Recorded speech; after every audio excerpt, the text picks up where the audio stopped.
iniciamos há um mês a gestão e tem sido possível produzir bons resultados imediatamente, em razão dessa experiência acumulada.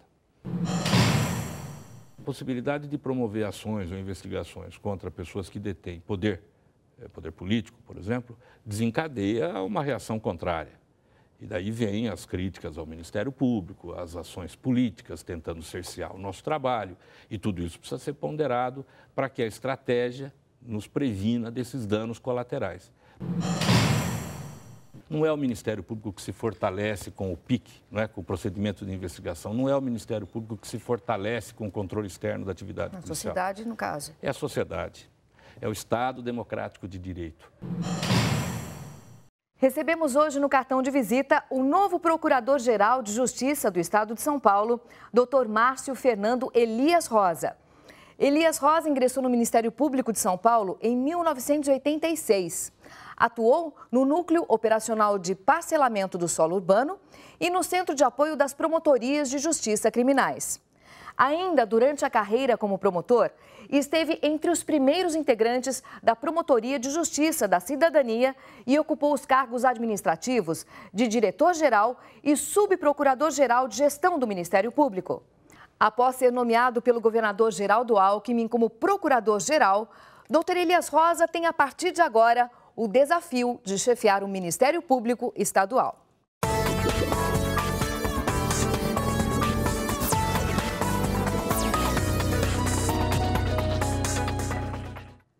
Bem-vindo ao cartão de visita, doutor. Eu quero saber o que o senhor imagina nesse novo cargo, quais são as suas perspectivas? Olha, primeiro é uma alegria, uma honra estar aqui participando do cartão de visita, né, e me comunicando com todos os nossos telespectadores.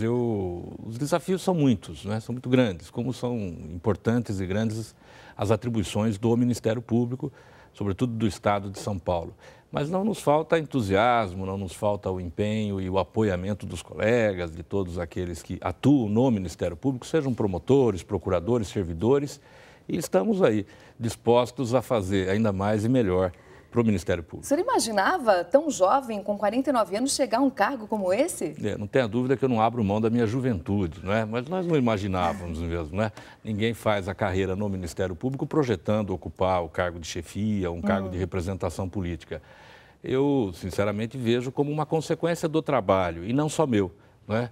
De todos os que hoje me apoiam, que me apoiaram, que me auxiliam, com os quais eu divido responsabilidades. Mas o fato é que a carreira foi nos levando a essa contingência, que é muito boa, é muito honrosa, representa um desafio, mas não foi fruto de nenhuma ação planejada. Agora, na gestão anterior do Dr. Fernando Grella, o senhor foi diretor-geral do MP e subprocurador-geral. Será que isso pode ser considerado um facilitador neste novo cargo, doutor? Sem dúvida. Eu acho que no aspecto pessoal, sem dúvida que é um facilitador, como você bem colocou, não é? Mas não é um pré-requisito para ser procurador-geral, não. Não? Não, para ser procurador-geral de justiça, basta que seja membro da instituição, procurador de justiça, para que possa concorrer. Mas no meu caso específico, em razão desta experiência acumulada nos últimos 4 anos, na gestão do Dr. Fernando Grella Vieira, é fato que hoje me auxilia muito. Eu já conheço como funciona a máquina, já conheço as pessoas, podemos atribuir responsabilidades, isso facilita. Tanto assim que iniciamos há um mês a gestão e tem sido possível produzir bons resultados imediatamente, em razão dessa experiência acumulada. O senhor concorreu ao cargo com outros 2 candidatos, o Dr. Felipe Locke Cavalcante e Mário Papaterra Limonge. Bom, depois da indicação do governador Geraldo Alckmin, o senhor falou com os outros 2 candidatos. Como é que é o relacionamento de vocês? O relacionamento é muito bom. Somos colegas de instituição, somos integrantes do Ministério Público e são 2 colegas muito valorosos, muito competentes, não é? Eu não tive a oportunidade de me encontrar com os 2. Eu estive com o Dr. Mário Papaterra algumas vezes, não é? Contingencialmente, casualmente, mas o relacionamento é ótimo. No Ministério Público há uma máxima que tem que ser observada. Há o momento de se fazer política e há o momento de trabalhar em favor da sociedade e do MP. Acabada a eleição, empossado o procurador-geral, vamos todos para o trabalho, o Ministério Público segue adiante. A gente não alimenta, de minha parte, eu sei que da parte deles também, não alimenta qualquer tipo de diferença pessoal em razão da política. Nós não precisamos praticar na instituição os vícios, obviamente, da política feita nas ruas, lamentavelmente, não é? A lógica de uma instituição como a MP, que é uma instituição democrática, é de se fazer processos sucessórios para se afirmar ainda mais democrática, não é? Para se fortalecer internamente. Não se faz eleição no Ministério Público para levar ao enfraquecimento da instituição. Claro. E essa perspectiva não sou só eu que tenho, todos têm. Por isso é que, terminado o processo eleitoral, estamos todos juntos, não é? Como é que o senhor pretende manter a credibilidade do MP? Esse é o grande desafio. A credibilidade, a imagem positiva do MP, veja que uma pesquisa desta semana da Fundação Getúlio Vargas a respeito da credibilidade das instituições brasileiras coloca o Ministério Público em terceiro lugar, atrás somente da Igreja e das instituições religiosas e das Forças Armadas. Então, o Ministério Público surge no cenário, né, como dentre os poderes do Estado, dentre as instituições do Estado, a que tem maior destaque, com quase 55% de aprovação. E, na sua opinião, o MP de São Paulo é o mais importante do país? O Ministério Público de São Paulo é o maior do país. Isso é uma consequência do tamanho de São Paulo, da grandeza do Estado de São Paulo e da demanda. Então, é natural que aqui a gente se projete muito mais. Nós temos um número de membros muito grande, mais de 1.800 promotores e procuradores, não é? 4.000 servidores, ou seja, o Ministério Público de São Paulo é o maior do Brasil disparado, né? Então é natural que ele ganhe maior espaço na mídia, por exemplo, né? Mas eu estava dizendo, o grande desafio de quem quer ser procurador-geral, de quem exerce a procuradoria-geral, é corresponder a essa tradição, essa história do Ministério Público que leva a esta credibilidade. Causa um pouquinho de medo, doutor? Olha, causa apreensão. Medo propriamente não, mas apreensão. Ou seja, aquele friozinho na barriga, né? É uma enorme responsabilidade. Sim. E sabe por quê, Débora, que ainda é mais angustiante? Esse trabalho, essa credibilidade, essa imagem não se deve ao trabalho de nenhum procurador-geral. Se deve ao trabalho de todos os promotores e procuradores. É uma equipe? Veja, nós temos promotores de justiça em todas as comarcas do Estado. Temos procuradores de justiça oficiando nos tribunais. Oficiamos também perante os tribunais superiores. Nós fazemos o Ministério Público. O procurador-geral é só o condutor dessa instituição. Mas ele, no desacerto de uma decisão, pode colocar em prejuízo, não é, o trabalho sério que é desenvolvido por todos. Então, a responsabilidade é muito grande. O procurador-geral, na verdade, ele só é um árbitro dessa condução interna, mas a credibilidade do MP se deve, não há dúvida, do trabalho que é feito muitas vezes de maneira anônima, por um colega que atende o público numa pequena cidade, que orienta uma pessoa e até daquele que ajuiza uma ação espetacular, que ganha espaço na mídia. Mas a credibilidade junto ao meio social vem da somatória disso tudo. Ninguém faz o Ministério Público sozinho. Por que o PIC, Procedimento Investigatório Criminal, gera tanta polêmica, doutor? E ainda eu quero saber o seguinte, na sua opinião, a PEC 37, qual é o verdadeiro sentido da PEC 37? É verdade que muitos promotores, em alguns casos, querem fazer o papel que deveria ser feito pelos policiais? Olha, vamos explicar bem, esse é um passo detalhe, passo a passo, porque seria fantástico, né, se todo mundo compreendesse bem, e todo mundo compreendendo bem, eu não tenho dúvida, apoiará o Ministério Público. Por quê? Hoje a Constituição de 88, estabelece que o Ministério Público, o promotor de justiça, ele pode ajuizar as ações penais, pode oferecer denúncias se alguém cometeu algum crime. É o promotor quem desencadeia o processo criminal, para que a lei penal seja aplicada. Então, ocorreu um furto ou tóxico, tráfico de entorpecente, seja o que for, é o promotor de justiça quem desencadeia. Este trabalho que é feito no judiciário depende do trabalho antecedente, que é da polícia, que faz a investigação, da polícia judiciária, a polícia civil que faz, a polícia militar auxilia, é o inquérito policial. Pois bem, o que é que decorre da Constituição? Aquele que pode desencadear a ação, aquele que pode iniciar o processo criminal, pode também realizar investigações em complementação ao trabalho que é feito da polícia, porque não faz sentido. Se eu sou o destinatário da investigação, não faz sentido que eu não possa checar, que eu não possa complementar, que eu não possa suplementar ou até corrigir, não é? A PEC 37 é uma proposta que quer acabar com esta possibilidade, estabelecendo expressamente na Constituição que só pode investigar a ocorrência de delitos a Polícia Civil ou a Polícia Federal. No caso, então, os promotores não teriam mais participação? Pois é. No caso, se prevalecesse esse entendimento, os promotores de justiça não poderiam mais instaurar esse PIC, esse procedimento de investigação criminal. Não poderia complementar, não poderia corrigir eventuais investigações feitas pela polícia. E não é perigoso ficar nas mãos de uma instituição só? Eu acho arriscadíssimo. Não porque a polícia não trabalhe bem, absolutamente. Não porque o Ministério Público precise atuar de maneira controladora só da polícia. Não só por isso. É porque a história já nos deu exemplos de sobra de que há necessidade desse trabalho de fiscalização, de controle, melhor dizendo, pelo Ministério Público. Nós podemos lembrar de vários casos em que a atuação do promotor de justiça evitou que uma injustiça fosse cometida. Você se lembra, talvez a opinião pública se recorde, do famoso caso do Bar Bodega, em que jovens teriam sido acusados de um crime, e foi o Ministério Público, na verdade, um grande colega aqui de São Paulo, que iniciou um trabalho paralelo de investigação e evitou aquela injustiça. Isso é muito emblemático. O Ministério Público não quer só investigar para permitir a responsabilização de agentes políticos, para denunciar grandes esquemas de corrupção. Isso também nós queremos. E quanto mais certeza se tem do fato, melhor, não é, doutor? Mas a gente precisa se preocupar também com aquele cidadão que injustamente é acusado, que pode eventualmente se envolver numa investigação, não é? Num fato supostamente delituoso, e o Ministério Público, para preservar esse direito, não é? Direito à presunção de inocência, por exemplo, o Ministério Público precisa investigar. É fundamental que todos compreendam exatamente que quando o Ministério Público quer realizar a investigação, ele não faz para se fortalecer. Não é o Ministério Público que se fortalece com o PIC, não é? Com o procedimento de investigação. Não é o Ministério Público que se fortalece com o controle externo da atividade policial. A sociedade, no caso. É a sociedade. É o Estado democrático de direito. Quanto maior o número de instituições nós tivermos que possam atuar em favor do cidadão, mais forte é a sociedade organizada. O que mais irrita o senhor hoje no MP? O que mais me irrita no Ministério Público, eu diria que nada me irrita no Ministério Público, mas algumas coisas me incomodam, não é? O quê? Como, por exemplo, a falta de estrutura, não é? A impossibilidade que o procurador-geral tem, por exemplo, de garantir a todos os promotores, procuradores, sobretudo nas pequenas cidades, não é? Condições razoáveis de trabalho. Falta dinheiro no Ministério Público de São Paulo, doutor? Falta orçamento público.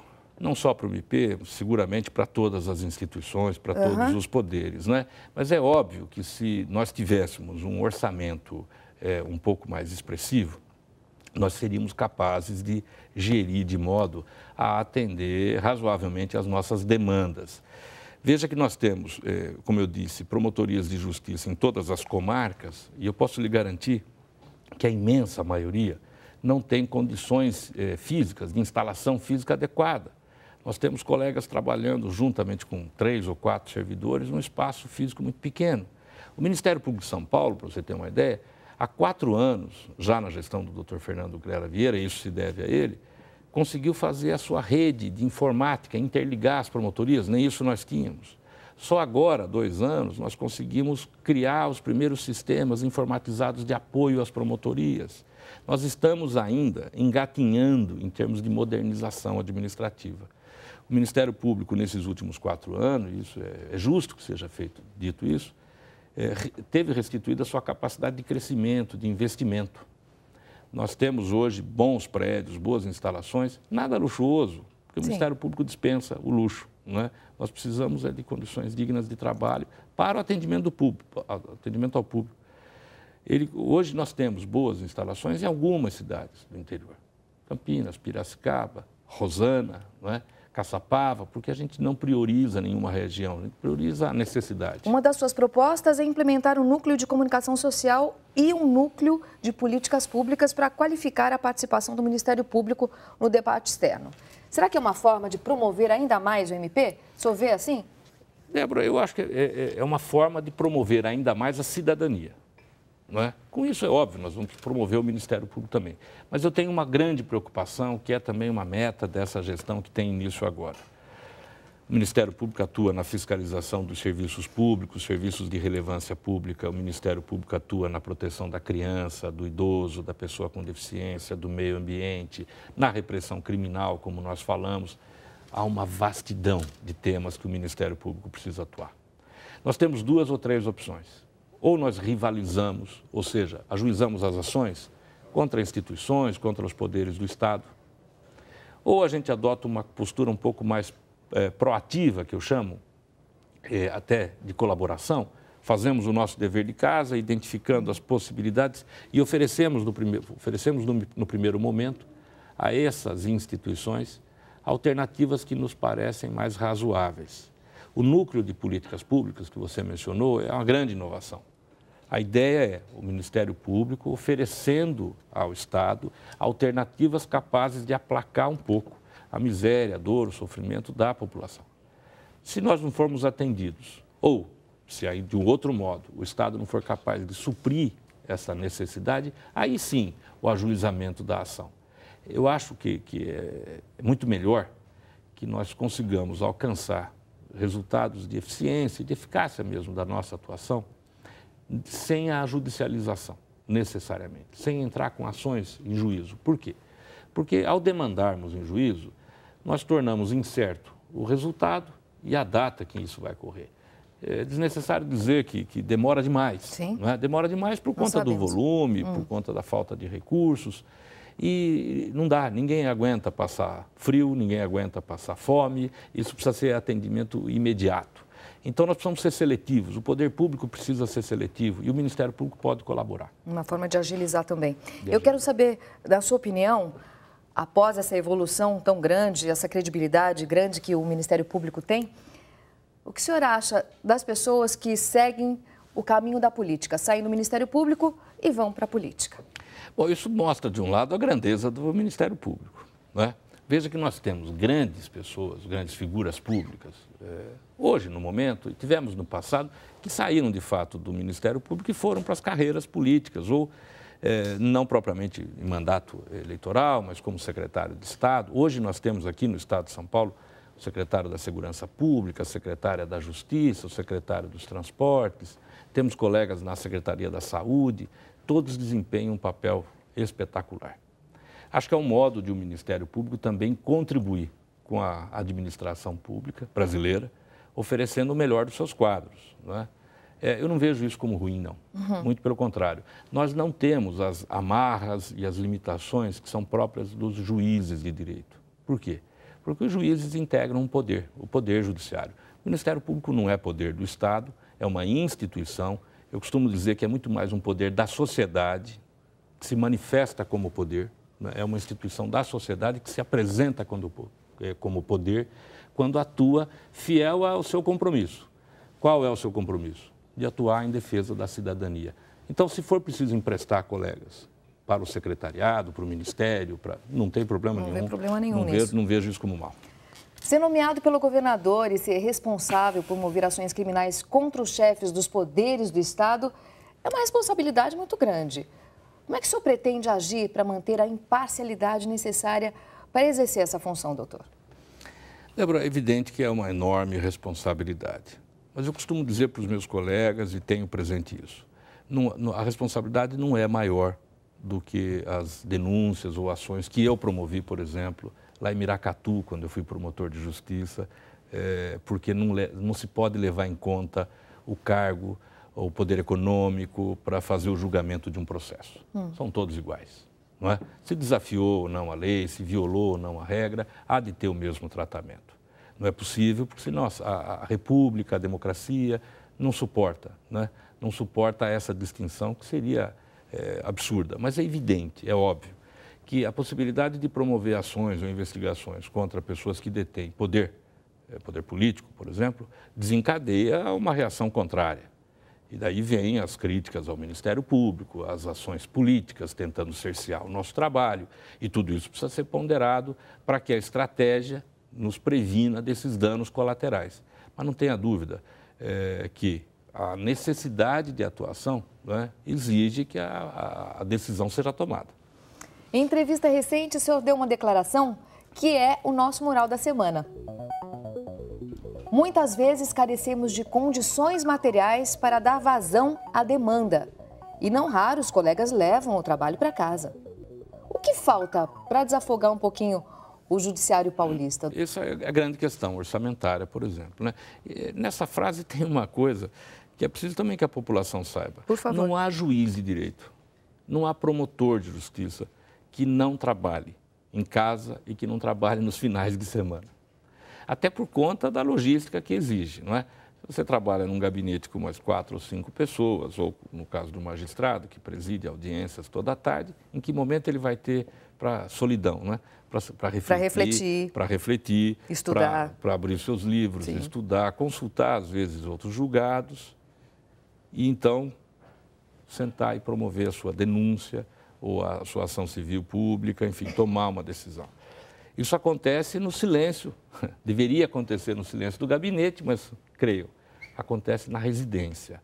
Os colegas trabalham em casa, trabalham nos finais de semana. Falta, você me pergunta, o que é que falta para gerir melhor isso? Eu acho que falta modernidade, falta modernização administrativa, falta dotar os órgãos do Ministério Público, por exemplo, os órgãos de execução, que são as nossas promotorias, de um aparato razoável, de assistentes jurídicos, por exemplo, funcionários que possam realizar alguns trabalhos repetitivos, não as decisões, alguns trabalhos repetitivos de natureza jurídica. Falta, para aqueles que realizam investigações, aparato técnico para isso, peritos, assistentes técnicos, pessoas que possam ir a campo e oferecer o subsídio científico para o colega, a fim de que ele tome prontamente a decisão. Quer dizer que, além de tecnologia, faltam pessoas? Faltam pessoas. Não há dúvida que faltam pessoas. A estrutura ainda é muito pequena e não raro, o promotor de justiça, ou ele está sozinho, ou ele está na companhia de um servidor, para atender a população de toda uma comarca. Isso é histórico, isso não é um problema atual, muito pelo contrário. Nós temos que investir nisso, resgatar isso, e eu opto sempre pelo planejamento estratégico, é saber um passo a cada dia para não tentar também crescer de maneira que só fique mais ainda custoso para o Estado. No dia 4 de maio, o senhor instaurou o procedimento para investigar supostos pagamentos irregulares realizados pelo Tribunal de Justiça de São Paulo em favor de magistrados e servidores. É sinal que teremos nos próximos 2 anos um procurador linha dura, doutor? Não, absolutamente. Não significa isso. Acho que é o sinal de que nós teremos lá um procurador-geral fiel a essa necessidade de exercer plenamente as suas responsabilidades, não é? Isso sim, que ninguém tenha dúvida disso. Há um procurador-geral disposto, não é, com a sua equipe de trabalho, disposto a cumprir com rigor as suas obrigações. Mas isso não deve ser interpretado como um fato extraordinário, não. Na verdade, essa investigação, como outras que nós já iniciamos, é em consequência da necessidade de alguém atuar nisso, né? E cabe mesmo ao Ministério Público. Eu não vejo como um fato extraordinário. Com toda a franqueza, isso é uma consequência dos tempos atuais. E que bom que estamos vivendo os tempos atuais, né? Você sabe que a República, que é a nossa opção, né? Eu costumo dizer que constitui um dever de todo aquele que exerce função pública observar todo dia, uma obrigação matutina. Lembrar todo dia quais são os ideais republicanos. Sim. Um deles é de que não existe nenhum espaço de impunidade. Todos podem ser responsabilizados. Outro, que é primário, não é? É de que o interesse público deve prevalecer. Outro é de que o poder emana do povo, não é? E só em nome do povo deve ser exercido. Então, nós estamos na República.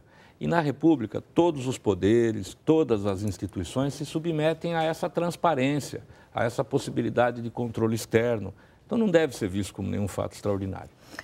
Como é para uma pessoa nascida em uma cidade pacata como Ibiúna chegar a um cargo tão importante como o seu? Pois é, pacata e muito bonita, por sinal, não é? Ibiúna foi onde eu nasci. Eu me criei em Lençóis Paulista, que é nas proximidades de Bauru. Saí de Ibiúna muito cedo.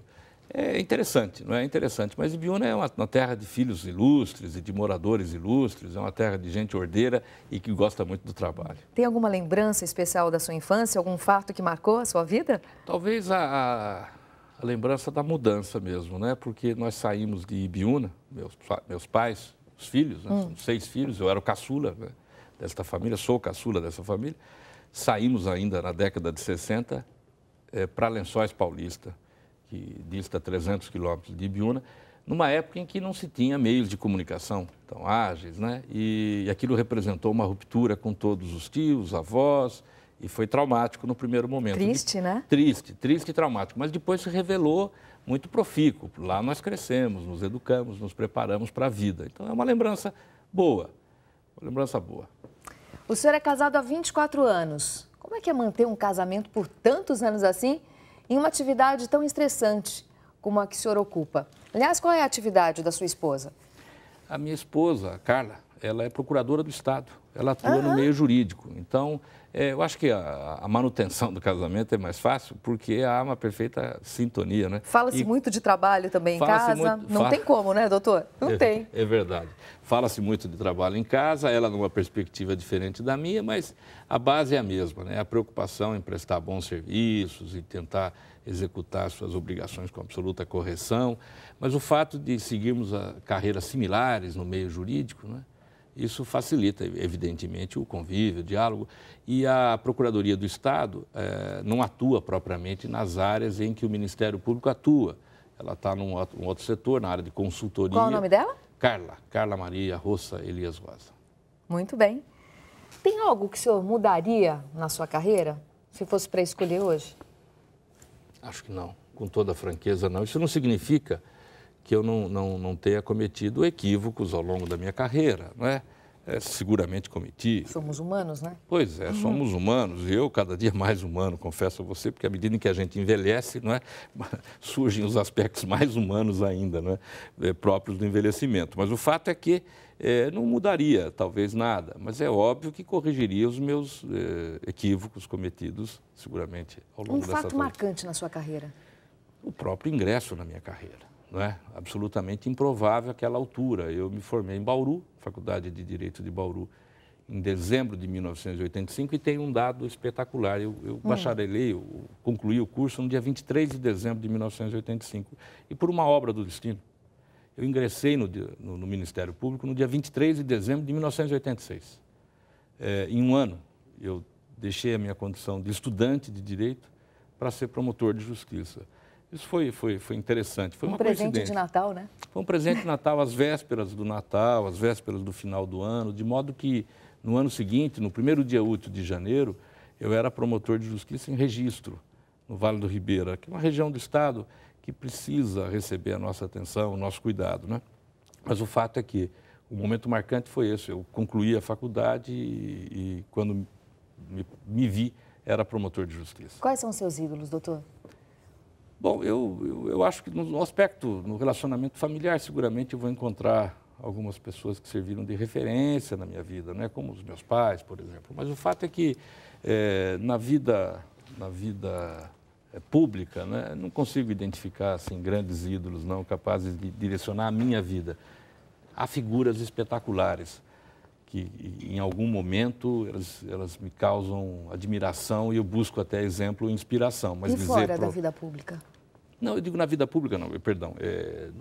Nos estudos, na filosofia, na vida como um todo, eu gosto de pessoas, de figuras que me chamaram muita atenção. Mas não significa dizer que sejam ídolos naquela figura mais ou menos simbólica, né? Mas eu tenho bons exemplos. Eu tinha uma admiração espetacular, por exemplo, por Darcy Ribeiro, né? Que foi um antropólogo e foi político, era uma figura espetacular, que sempre me causou admiração positiva. Igual a ele, eu vou encontrar outros tantos. Eu não sou muito econômico nisso, na admiração pelo próximo, não. Agora eu quero saber, doutor, para quem o senhor entrega o seu cartão de visita? Ô, Débora, olha... Uma pessoa só, hein? Uma pessoa só? Eu vou fazer uma... Eu sei que é difícil. É quase impossível, mas há uma pessoa na minha vida, foi absolutamente marcante, não só pela circunstância de ser meu pai. Foi exatamente quem me levou, quando eu tinha 13 anos de idade, para dizer, Márcio, venha trabalhar aqui no fórum. Aprenda a conviver com as pessoas do direito. E foi o seu Wilson de Moraes Rosa. Ele faleceu há um mês atrás, não é? Tão logo eu fui nomeado, meu pai infelizmente faleceu. Obra do destino, coisa do destino, marcante, não há dúvida, mas o fato é que essa pessoa, essa figura humana que foi meu pai, eu tive o privilégio de tê-lo como meu pai, seguramente não é só um ídolo, transcende muito mais a isso. Para ele vai o cartão de visita. Improbidade administrativa. Talvez nos últimos 20 anos este tenha sido o assunto mais comentado na imprensa brasileira. Em um país jovem, em que pretende cortar na carne todos os seus problemas, recebemos hoje no cartão de visita um homem focado em seu compromisso de combater qualquer tipo de desajuste por parte dos chefes dos poderes do Estado. Uma missão não muito fácil, principalmente quando o papel da imprensa é questionado em todos os momentos e nem todos os representantes aceitam os convites para um debate aberto com os jornalistas. E é justamente pelo espírito democrático e pela oportunidade de dialogar e tirar todos os tipos de dúvida que eu entrego o cartão de visita de hoje para o novo Procurador-Geral de Justiça do Estado de São Paulo, o Dr. Márcio Fernando Elias Rosa. Record News, jornalismo 24 horas de plantão.